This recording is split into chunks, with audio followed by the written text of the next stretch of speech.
Jean-Pierre Bemba n'a pas menti, mais il n'a pas expliqué l'origine des fonds. Jean-Pierre Bemba n'était pas au gouvernement de Kabila. Moi, j'étais au gouvernement de Kabila. Les 66 millions étaient payés, mais comme on ne pouvait pas ponctuer sur les comptes du Trésor, c'est Yuma Albert, qui à l'époque était président du conseil d'administration de la GECAMINE, président du conseil d'administration de la Banque centrale et président de la FEC. C'est lui, au fait, qui gérait tous ces fonds-là qu'on ramassait chez les miniers. Vous savez très bien que les budgets tels que nous les présentions à l'époque ne reflétaient pas la réalité. Il y avait beaucoup de recettes qui échappaient au contrôle de l'État. Il y a des recettes qu'on percevait parallèlement. Je me rappelle même, Sami Badibanga est là, il était notre premier ministre. Je me rappelle quand on a été nommé, on n'avait pas assez de cash. On était ensemble au GLM. Le président Kabila, on était avec même John Numbi. Ils ont fait, et Néhémie Moulania, on a fait appel la nuit au président Yuma Albert pour amener 10 millions de dollars. C'était lui qui avait l'argent.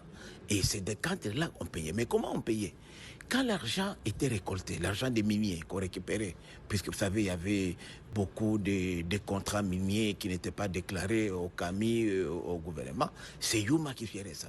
Alors, il fallait passer par une couverture. C'est comme ça que moi, je l'ai dit, puisque à l'époque, j'étais vice-ministre de l'énergie.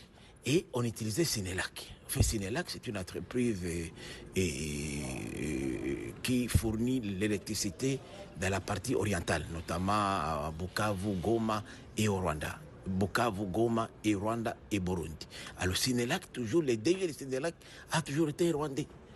Alors c'est à travers lui qu'on déposait l'argent sous forme de paiement de notre contribution à la Sénélac. J'ai même effectué moi-même une mission de contrôle et j'étais recadré à l'époque par Néhémie Moulania et par le ministre des Finances, Yap Mouland, qui ne voulait pas que je puisse savoir plus sur ces dossiers-là. C'est un dossier bien connu, puisque c'est comme ça qu'ils avaient mis, puisque dans la Sénélac, en fait, comme c'est tripartite, et les deux G étaient rwandais, les directeurs techniques congolais et les directeurs financiers étaient burundais. Voilà comment les choses s'est passées. C'était juste une couverture. C'est ce que peut-être Jean-Pierre Bemba n'a pas pu expliquer en détail. Moi, je l'explique puisque j'ai été à la tête de ce ministère-là. Je sais comment l'opération s'est passée. Tout le monde savait que quand on avait besoin de cash, on recourait à Albert Youm. Alors que le ministre des Finances était là, la Banque centrale était là. C'est lui qui avait des cash. Puis vous savez, dans le secteur minier, c'était les cash. Même aujourd'hui, je suis dans le secteur. Je vous dis, vous voulez avoir aujourd'hui 100 millions de dollars, dans 24 heures, chez les miniers, vous les avez. Vous avez chez les Chinois, les Indiens, ils vous amènent des sacs de l'argent. Même jusqu'à aujourd'hui, l'argent, il a des cash. Ce sont déjà quittés avec des cash. Donc, c'est quelque chose qui n'est pas... 66 millions, c'était rien à l'époque pour rassembler 66 millions. Moi, je ne vais pas parler de 15 ans ou de 12 ans. Moi, je parle seulement de 5 mois que j'ai, donc de fin 2016 à début 2017. Ça, c'est ce que j'ai vécu. Ça a continué. C'était une opération avant. Ça, je ne sais pas. Moi, j'ai fait ce témoignage lorsque j'étais moi-même à la tête du ministère de l'Énergie. Mais les restes, je ne sais pas si ça a continué ou ça pas. Moi, je parle de la période où j'étais là.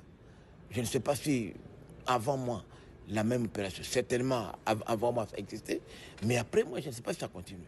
Mais je présume que ça pourrait être une des causes des conflits.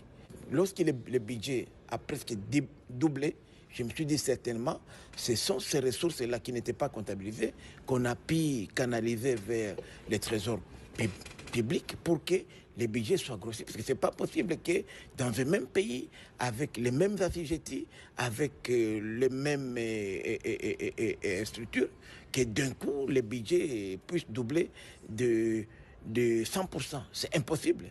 Lorsqu'on regarde quand même les paramètres macroéconomiques, c'est pour dire qu'il y avait des fonds qui n'étaient pas comptabilisés avant. J'ai des preuves puisque j'étais au gouvernement.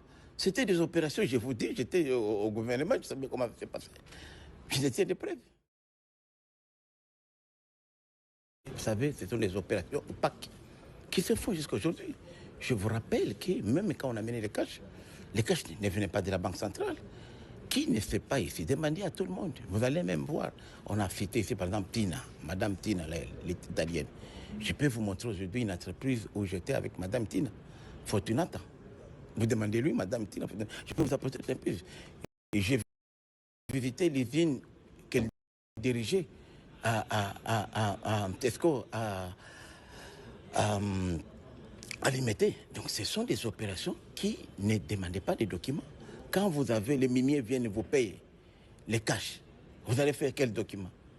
Je vous dis le cas, demandez à tous ceux qui ont travaillé avec nous si M. Yumba ne brassait pas les cash. Même pas ministre des Finances, il y avait Moulin qui était à l'époque, même pas le gouverneur de la Banque centrale.